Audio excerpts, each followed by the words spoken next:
yung langit ay paparang, ngunit yung gumagawa sa kalooban ng Diyos ay manatiling magpakailanman. Amen? Now,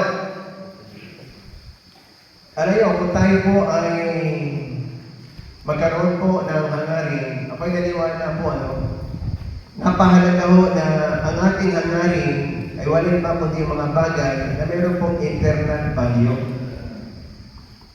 Amen?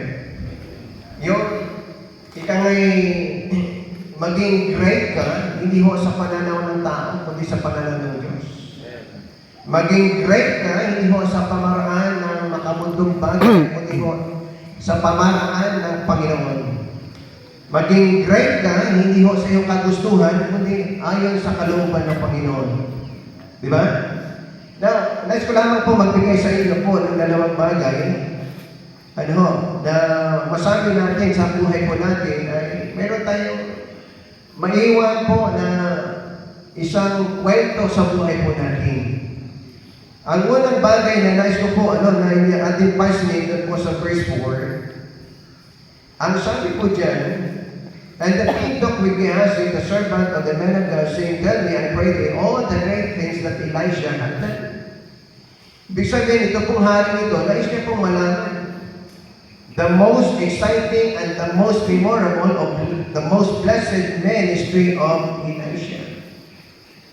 Aliya, isa po sa mga bagay na ating pong hinahanap, yung matanggap natin, yung approval po ng Diyos.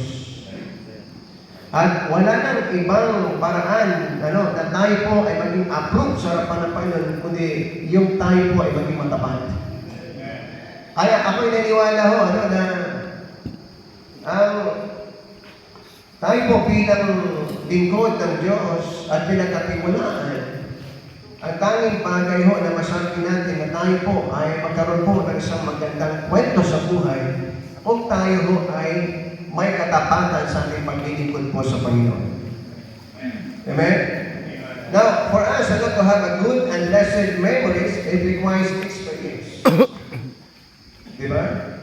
We make story out of our experience. Sabi nga tayo gumagawa ng kwento sa buhay natin, diba? Atin nababasa ko sa Bible, yung kwento ng devil and Goliath. Mayroong kwento, dahil po mayroon pong tinatawag natin pong yung karanasan. Diba? Yung Daniel and the Lion, may kwento natin nababasa out of their experience. Right? Shadrach, Meshach, and Abednego in the fiery furnace, may kwento because of their experience. So lahat ng kwento ay nagmula po sa ating karanasan. And sometimes, tayo po ay nagbibigay ng testimony because of our experience. Now, ang tinatanong po ng hari ito, what the great things that Elisha experienced? So in short, the king wanted to hear a good story, inspiring story, and challenging story. Ito yung gusto ko ng hari. Yung kwento na nakaka-inspire, nakaka-motivate.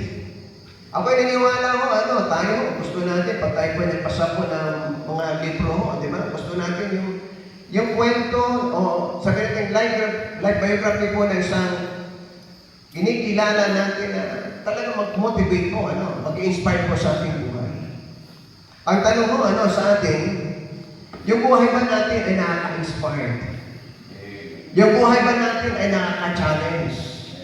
Ang buhay ba natin ay nakaka-motivate? Alam nyo, ako'y naniwala po na why God allowed us to experience yung mga hardship? Sapagkat through tinatawag nating hard experience,